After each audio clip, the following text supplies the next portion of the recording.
Hi everyone, I'm glad that you're here at Demons of Authenticity. I'm so excited to celebrate the Asian American, Native Hawaiians, and Pacific Islander Heritage Month in May with you and with our guest today. Our guest today is Rita Chen Fujisawa. She is the Vice President and Chief Operating Officer at the California Association of Health Faculties, and I look forward to this conversation really much. She's a Delft Scholar, class 2009-2011, and that's how I know of Rita. She's also a long-term volunteer at ASAE on various occasions. Welcome to Humans of Authenticity, Rita. Oh, thank you for having me. I look forward to this conversation. Would you like to introduce yourself to our listener first? Sure, you had said my name again. I'm Rita Chen Fujisawa, and I am a second generation Chinese American, originally from the East Coast and transplanted to the West Coast right now. So as you heard, I work with the California Association of Health Facilities, and I've been here quite a number of years already, so really enjoy it. I think I'm entering my 13th year. Wow. And it seems like it was just yesterday that I had started. And, usually when I start a job, I'm like, by 3 years, I'll, assess. And then it was 5 years. But then there was change. And, change always excites me. And what it was is our CEO was retiring. And so there was this opportunity to be part of, organizing the recruitment process and working with a whole new CEO. And I've been so fortunate to have two fantastic leaders that I've been able to work with. And so I think that's kept the interest going, because there's always something new. And then obviously we also had the pandemic, happen and dealing with all of that and then recovering. And so it feels like yesterday that I just got here.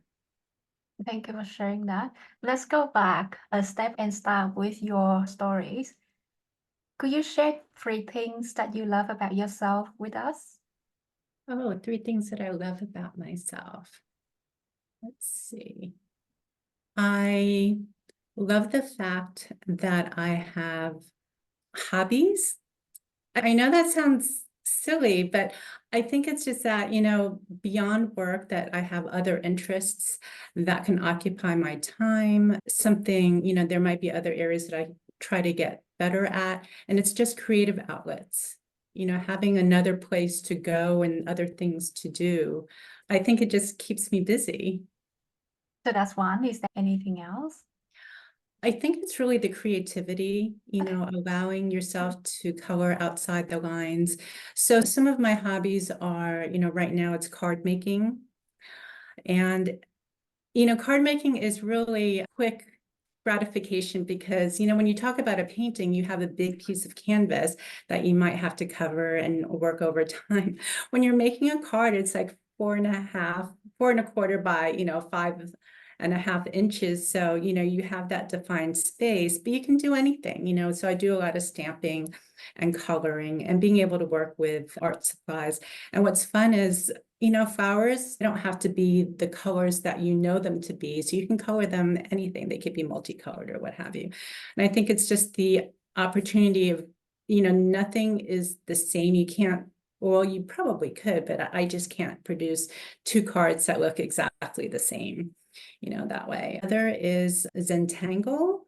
And people often think it's doodling, but I think there are 2 founders of Zentangle and they've trademarked it. The way that they describe it is it's a meditative art form. So it's a pattern of lines and curves and circles. And when you do that, you're creating a pattern and it's supposed to bring you into a meditative state. So it's a different way of meditating. And then others, just to keep myself busy, is, I try to continue to practice piano because, I feel like music is a whole different language, in addition to reading it. And, every time I go away from it for months, if I pick it up again, I feel like I have to start all over. So it's something you definitely have to practice. Yeah, I played piano when I growing up too, and it's very relatable. I remember all the lesson and the practice sessions, and yeah, Yeah. stress to start with, but then when I start feeling the joy out of it, I could finally get into the zone and really enjoy the moment of hearing the music coming out my fingers. That's quite magic. Can you share a bit more with us about your card making? What was the latest card that you make in the last month or so? Let's see, I made a few, I needed to do some thank you notes. And it's the combination of using stamps and die cuts. And when I make cards for people, usually, so why I am so slow at making cards, I could spend a whole weekend and make one card. Especially because it's for a particular person that I have in mind. And so for me, it's, not only the creation of the card, is it a process, but when I'm making that card, it's like I'm spending time with that person because I'm trying to bring in elements, what I feel their style is like, what I think that they might like, or is there, do they like dogs? Maybe I'll incorporate dogs that way. So I'm really, for me, it's one way I'm kind of giving my time and thinking of it, and it's all embodied into that card as a gift to the person in a way. I mean, people aren't so big into snail mail, but I think it's kind of fun to get something in the mail that's not a bill or an advertisement these days and might be a surprise, just to recognize someone on their birthdays, or just to, I think, really a note out of the blue to say, hey, how are you? Miss you, or how are you doing? Nice. So who will you normally design cards for? My family and just friends, people around me. I always say if I'm able to, and then I usually have extras. If I have extras at the end of the year, because I only have so much space in my house, there are places that you can donate. Right. Right. There's a place called Cards for Kindness, and there are organizations that collect it so that they can distribute it to, people who are sick, people who are in nursing homes, people who are in our armed forces. And so that kind of brightens, the idea that hoping that you can brighten someone's day. Nice. So say if you design a card for a family members, what's your thought process from conceptualizing into completing the card? Let's see. I think that, first, who is it for? Is it an occasion? And then I start thinking about, I guess, what tools to use. Is it going to be a stamp in my watercoloring? I like a little bit of everything. And it's just using all of my different art supplies that I have. And I just don't have the time to do all of it. But, flowers are really easy because you can make them any sorts of color. And then it's the color. It's choosing the paper. Okay, what color paper am I going to use? What other elements, will be on it, and how much time, I really have. So I have to admit, I do usually love to be able to send birthday cards, but that's everyone's special day. It's their personal special day. I have been horrible at being able to get cards out on time. So I know that your birthday is coming up, right? And so it's kind of like I can't get the card out the door until it's like too late. And then by the time it probably reaches the person, it's, a day or two late. So I have to work on that aspect of it. That's really nice. I also love how you mentioned that each time you make a card for someone, you feel like you spend time with them. So what I'm hearing is you base a lot of the design, the selections of color scheme on their personality and on what you think that they would like. Is that correct? Yeah, sometimes. Yeah. Was there a time that you made a card that you feel like it's bring you closer to the person? Yes, because I'm thinking about them because I know that that card is for them. So Mm, I am thinking about them. And, as you're trying to put all the elements together, since it takes me so long, it does make me feel closer because I think about the times we have together. And this is like one, even though they're not there, it's the memories that come back, and the good times and things that I wish that I could say and wish that we could keep in touch more. So it's like I'm having a conversation with them in my head that way. is there a particular memories of happiness or is there a time that you feel so excited when you make a card for someone that you can share with us? I think it's more, I hope that they get some joy out of it that day and receiving it, that it's, a nice surprise. But for me, it's just a way, also to reach out to them and to know that they're being thought of. Mm. Even though it's not every day, right? My family says I'm the worst texter. Like they'll text me and I'm like, okay, I can't. I feel like I have to sit and think before I can really text back, a good response. But yeah, it takes me a while to text back. Yeah, yeah, I completely hear you. I'm not very responsive to my text either, and that's something that I need to work on. I need to improve on that. I know it's an outgrowth of when I was younger, way younger.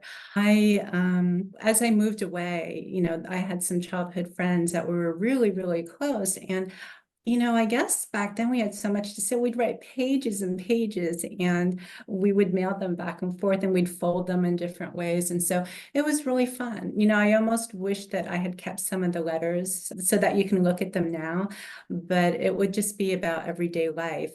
Friends that had moved away and were experiencing other schools and things like that. So that was definitely snail mail back in the day.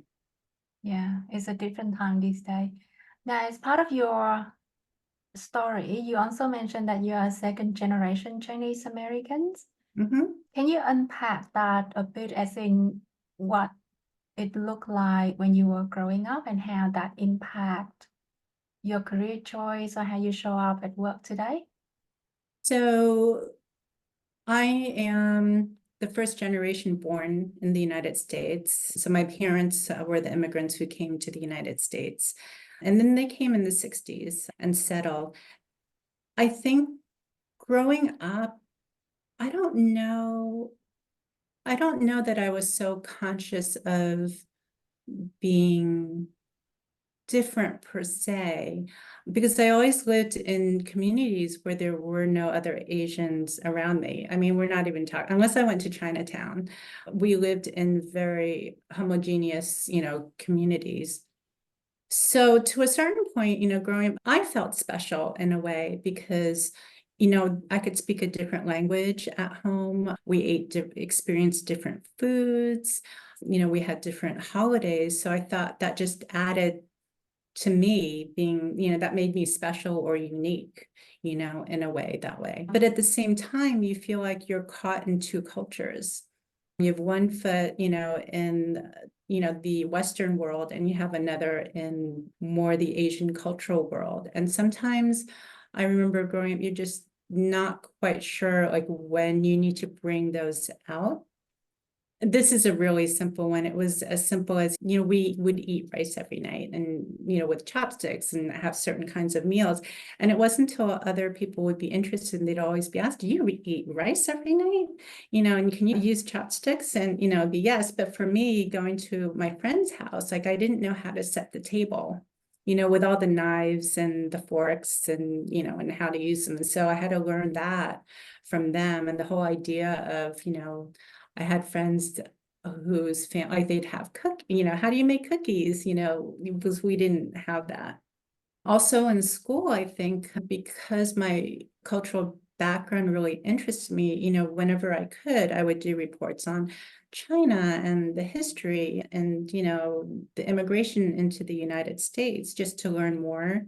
And even in college, I took Chinese as a language because I could speak it at home, but I felt like we mixed it with English. So it became like a whole different kind of language on its own. And I didn't really know how to speak probably grammatically, and definitely couldn't read it. So I took that in college and I loved it, learning that other language. And it was only helpful. I could only learn that language more easily than, like I had to take French in high school and what have you, probably because I could speak it a little bit, and then it made more sense. So it was interesting to find out more about, my background. But again, I didn't see other Asians around me. And I don't want to say necessarily that I didn't, and I don't feel that I ever really faced discrimination in a, overt way that way. Thank you for sharing that. I really love how you embrace your culture and you embrace your upbringing.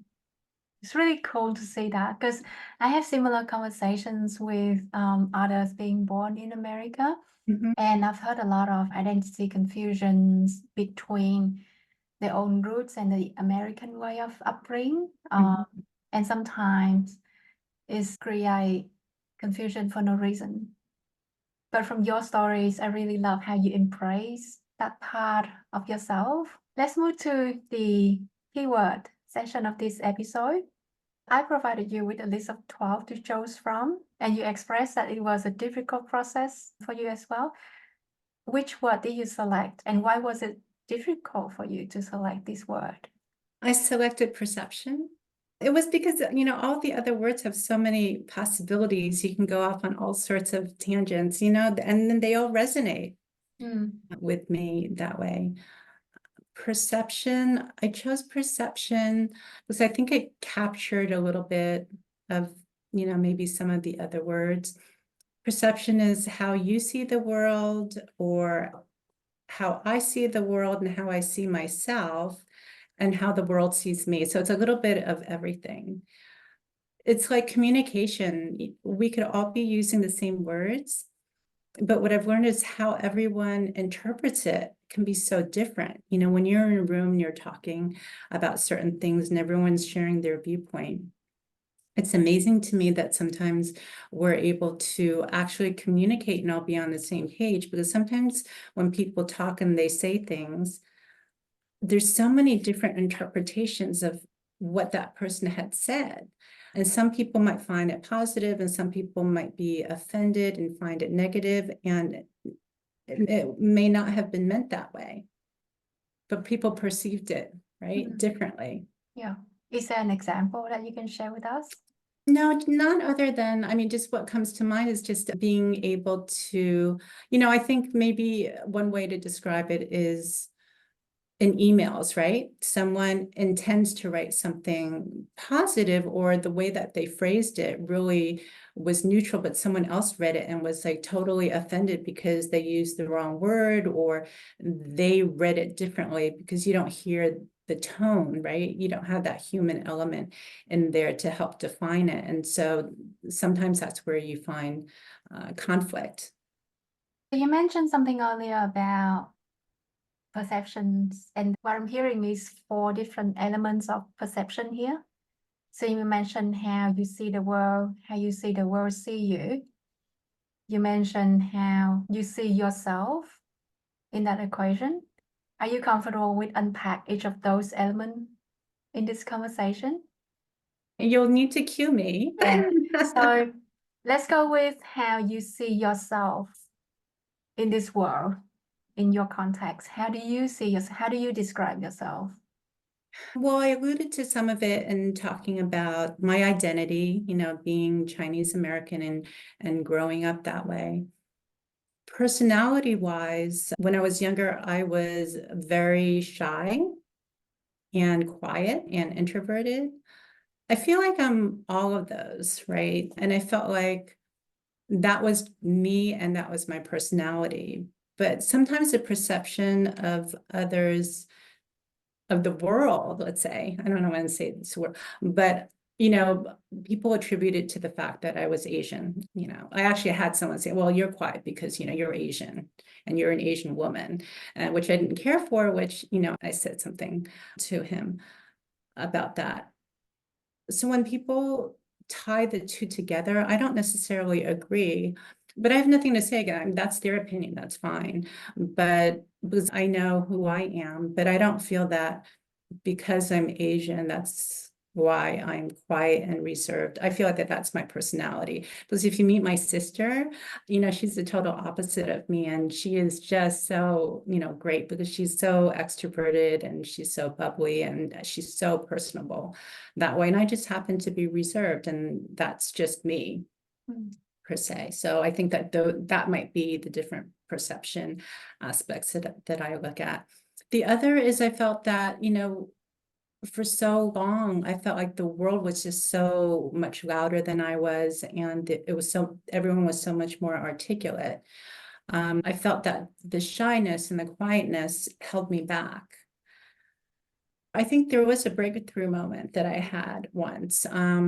and I don't remember when it was. I think I was meeting with someone and I was sharing, I think it could have been, I had a one-time meeting with like an executive coach or what have you. And so we were just talking because I was trying to figure out my next step in my career and what have you. And I really felt that, my inability to, be out there all the time hindered me. And then she's like, well, you have to stop thinking that way because you're putting those, perceptions on yourself as well. So what I realized from that meeting that it really is a mindset. She's like, if you continue to think of yourself like that and that it limits you, then it will. So really it was changing your mindset and letting that go. Because that really was from growing up to a certain age. And it was like part of my youth that I always held on to. But once I let it go, I think it was easier for me to move on and just be who I am. That's me. I am quiet, but there are ways that I can still connect with people. I might not be able to jump into a group firsthand and, go, hey, I'm here, this is me, and start talking with everyone. But I have my other ways of getting to know people. And I do love meeting people in one-on-one or in small groups because I have that opportunity to talk to them and learn their stories. And everyone has such, unique stories that make them them. Okay, you gave me a lot of good materials to unpack here. The first piece is about mindset. So you mentioned that this experience, this breakthrough moment changed your mindset. Can you describe your mindset before this breakthrough moment? I think, it was at the time when I'm going, what am I going to do next in terms of my career? Because, I think that it's tied to that. And, there were leadership opportunities that, I actually had great mentors and I had great leaders that I worked with. But at the time also, you felt that the stereotype of a leader was someone who was charismatic and they had to be articulate, but they were extroverted and they had to be, out there. And, the leaders that you saw, they were very comfortable, that way. So I think that's where I started from, that because I wasn't that way, would people not accept me as a leader because I'm not that way? I mean, I know who I am and I know the things that I can do. But I think, learning through the years, it's like, I am comfortable with myself. This is how I am, but I have different approaches, right, to deal with it. And I don't have to be that way. Do you know the book by Susan Cain, Quiet? Yes. I think it was her TED Talk that I saw first. And then I read her book and it was just really powerful, right? It's kind of validated that, introverts do have a certain power as well, that people shouldn't dismiss it. And so I always try to keep that in mind too, in meetings with different personalities. There are always ones that, are able to vocalize their thoughts very easily. And then noticing, there are people who seem to want to say something, but not able to break through. I'm trying to be more mindful to give them space to, allowing everyone to talk, but also being able to give these people a chance to voice their thoughts as well and giving them that opportunity. So you bring up a really good topic here. I noticed that you were on the board before, so I'd love to go back to that time and try to understand the dynamic in the board meetings where there are people from different spectrum of the introvert extrovert on that table. How did you work in the room when you were one of the quiet one? I tend to be more thoughtful and I like to listen and hear other perspectives and balance it against my own. And sometimes other people's perspectives inform mine. Like I might immediately have a thought and go, but I don't know enough. I need to think a little bit more. And so, that's what's so cool is to hear everyone's different perspectives. And then I have learned to weigh in, right? And I know that in the board meetings that you speak of, it was really orderly. I mean, people had that opportunity all to talk and voice a thought. And I've also learned to speak up in a way, because I used to be like, okay, 3 people already said the same thing. I'm not going to say it anymore. But if I just sit back and do that all the time, then I really don't want to say anything in any meeting.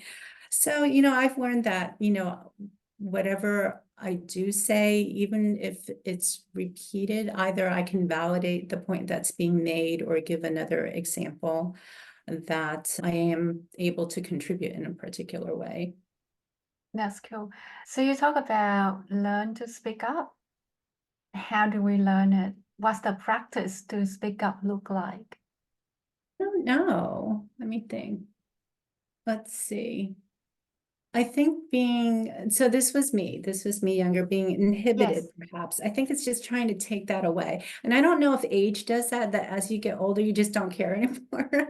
Or, that all those years I was, quiet and what have you. But I think with experience, perhaps it was, part of it was experience, part of it is, it's my turn now. I need to learn to, use my voice. I have something to contribute, in terms of experience and what have you, but wanting to share a different perspective, if there is any, or add validation to something and agree if that's a point being made. Hmm. Do you remember the first time that you speak up for yourself or for your opinion? I don't know that there's one defining moment. Or Hmm. if we're looking at last week, is there any moments when you start speaking up that you can share with us? No, perhaps a different way that I can explain is that over time, I don't know that I realized that I was doing it consciously to some extent, that all of a sudden I realized one day that I'm like, oh, I've been doing it, that somehow it just evolved, or I evolved, and that I learned to find that voice. It was just, I don't know, maybe it was letting go of that mindset, right? That held me back. Mm. And so not thinking about it, and it just frees me up to go forward and do more. Okay. So the reason I'm asking around this is I identify myself as an introvert as well. And I find it's really hard. I do want to be respectful of others. In a boardroom situation, for example, there are always the loudest will be heard a lot more. And there are also sometimes I don't want to interrupt people. So I find it's really hard to find the golden moments for me to start pick up. There were so many times that how you just inhale to start to speak and then someone just jump right in. I had so many of those. So my question is, if I want to start picking up and find my own voice, what's the first thing that I need to do, or what is the one thing that I should do differently so that I can start speaking up a lot more? Well, be confident in yourself. That's, that your words matter, your thoughts matter just as much as someone else, who's doing all the talking that way. Certain things that I had to learn. Yeah, growing up, to me, it is, I try not to interrupt people as well. However, then I've learned that some people, or a group of people, they're talking on a topic, and there is no pause. I'm waiting for that pause to interrupt, right? And sometimes there is no pause. And there's some styles of speaking, people, the way that some people talk, it just keeps going on. And then the topics change. And then it's like 5 topics later, and I've not had a chance. Sometimes I do look at, well, how much of what I'm going to say, how much will it matter, in the sense that, was I just going to say, yes, I agree, or did I have a point to make? So it's really looking at the points that I have to make. And I have to say that I have learned to interrupt. It will be rude, but I try to do it, in a nice way. But sometimes I can't wait for the pause, and it will have to interrupt because other people do. You talked about, asking me for some examples of speaking up. And I do remember, I don't think it was really a defining moment, but I think it was a meeting, And it was myself and someone else with the CEO, and this woman was upset at something, and she went on, and we were listening to what it was, and it must have been something that I had unintentionally done or what have you. So again, that's about perception, because she thought I had done something that offended her. So we were talking, and so that she could share this, and I'm listening and listening. It was my chance, to talk about my side of the situation, to explain, but she kept interrupting me. And, after 2 times, I'm like, excuse me. I'm like, but I'm talking right now.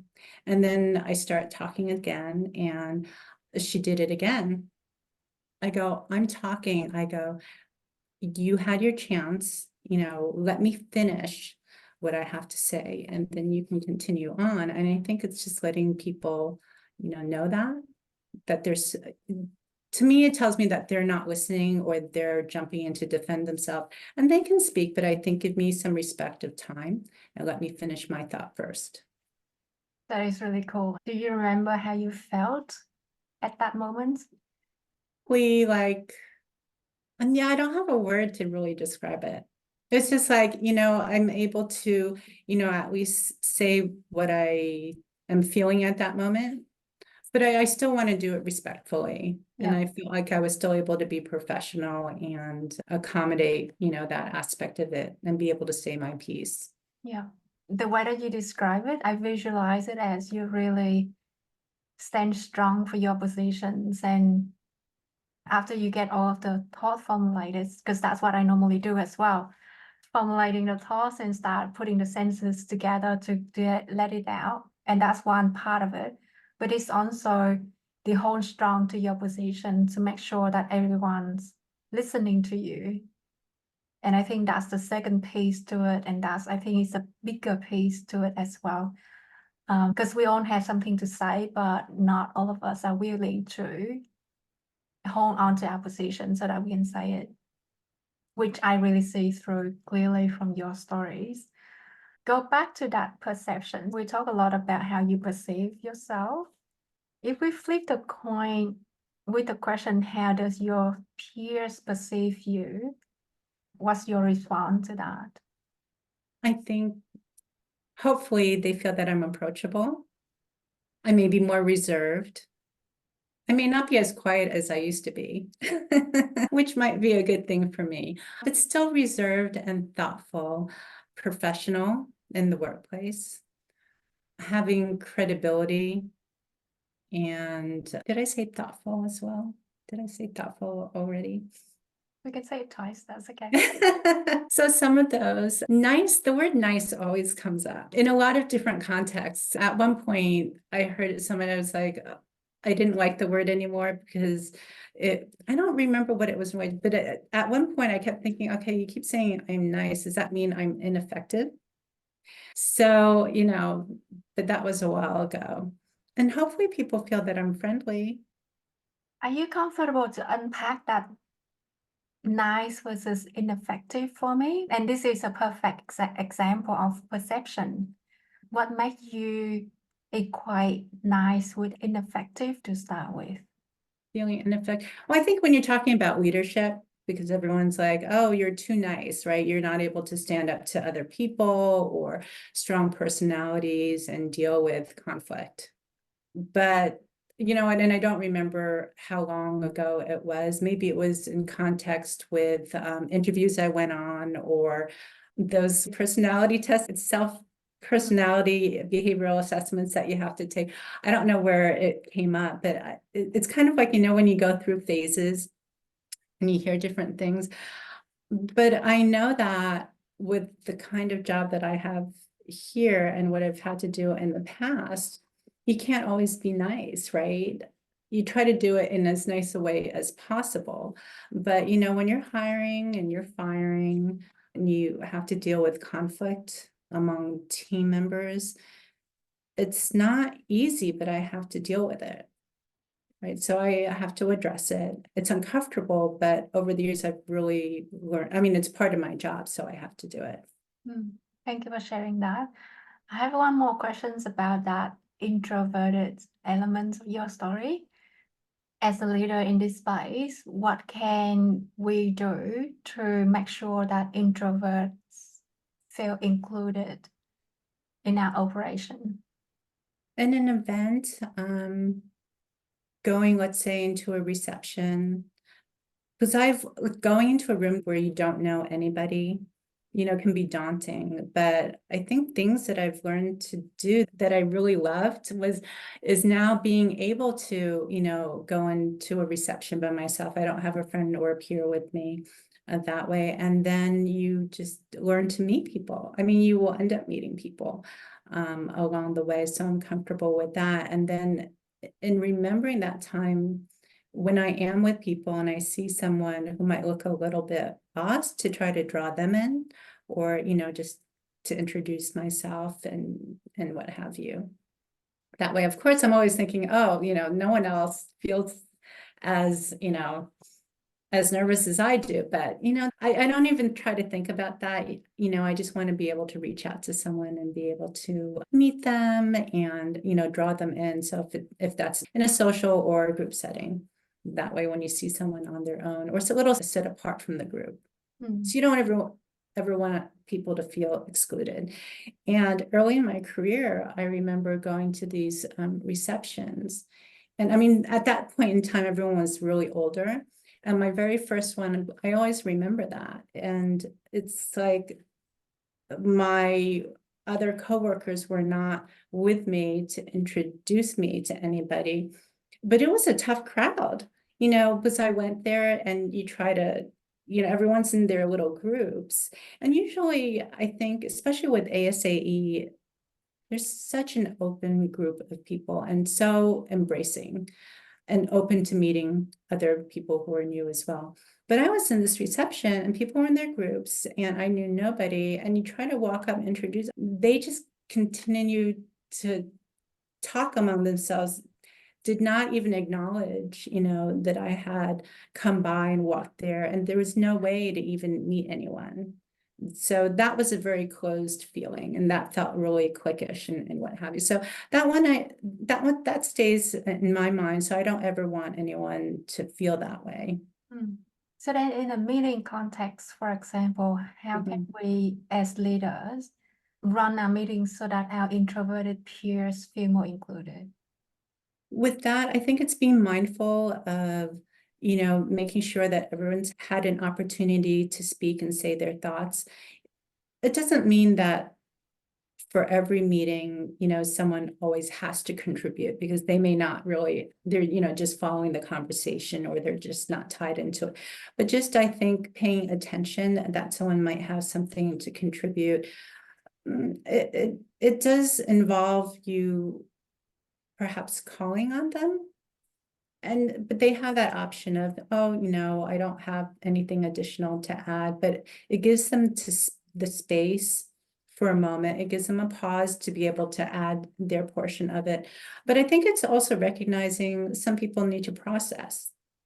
And I've learned that you may have people who sit in a meeting and they're listening to it all, but it's not till later then their thoughts come out in an email, because it takes a little longer to process, and it's their way of thinking and contributing. And so they'll write like a whole page of their thoughts and their contributions that way. So I think it's always giving people the opportunity to be able to contribute in a way that's comfortable for them as well.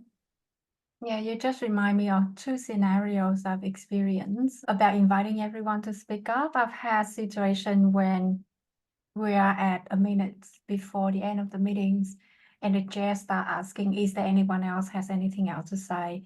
For me as an introvert, of course, I'm being mindful of the timing. I'm not going to share what I'm saying at the last minute of the meeting. I don't want that to be what people remember walking out that meeting room. That's too much pressure. But then the other thing is I'm one of those people who always send follow-up emails on things that I finally have time to process and conceptualize and be able to articulate that way. And I'm very grateful. And I feel fortunate that most of the leaders that I've been working with, they always welcome that sort of follow-up conversations afterwards. Let's go to the next part of the conversation. What's next for you in the coming 12 months? I am again at that stage of what will I do next? So there's a lot of, possibilities, obviously. It's because I faced this before, so I kind of recognize my pattern. It's like, should I stay? Should I go? And I'll probably continue to, think that for a number of years. It takes me a while to make the move. But, is it time for something new? But again, we will be seeing a change in CEOs because the one that we have right now is retiring this year. And one of the things that a lot of people, keep asking is like, well, why don't you just, apply for it? And I did, for a hot second. I love being the chief operating officer here. And because I get to do so many different things here, you do big strategic stuff, but you do small stuff like, how do you figure out, what a compressor is and why do I need it fixed? And do I need to replace my HVAC system, in our building type of a thing. So every day it's always different and it's exciting to me that way because you have to figure out solutions. Okay. But aside from that, for me, it has always been about, trying to do better, getting to the next step and what have you. But I have come to a place where I'm like, I just love being a COO. I wouldn't mind being a CEO of an association if the right opportunity came about. But there's nothing wrong with, if I don't want to take the next step because it has to feel right to me. And for this organization, I know what they need in terms of a CEO, and it just doesn't interest me in terms of the type of focus that job would take. So that's that aspect of it. So yeah, I'm still in that questioning mode and trying to assess and reassess, but keeping my eyes open and seeing what other opportunities that are out there. I love COO as a position as well. Can you describe for me how a day in the life of COO look like? It is never the same. You come in and you think you have all these things that you have to do, right, for your own job, whatever focus it is. Oh, and then I have to say that no COO job from one organization to the next is the same. It's very, very different. It's defined differently.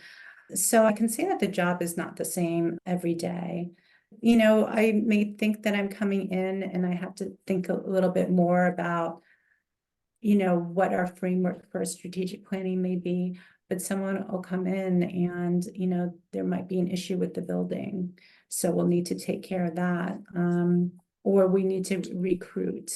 So I handle the recruiting and interviewing as well for organizations. It's putting together meetings, it's anticipating, it's thinking about some of the goals that the CEO has, right? And what he has to accomplish and things that we talked about and making sure that it happens. And how do I make it happen? How do I get it implemented? How do I plan for it? Or how do I get our other directors to think about that and get that going? So it's multifaceted. It's so like you have to have your fingers in a little bit of everything. So I say it's kind of like being a Jill of all trades, but you're not like necessarily an expert in one. But it's a lot of to me, it's looking ahead and trying to figure out, oh, what do I need to do now so that we can be prepared? That's really cool. Thank you. The last question for this episode. Thank you again for staying with me until now. So this is a fun one. If you were going on a dream vacation tomorrow, what is the one item you would take with you and why?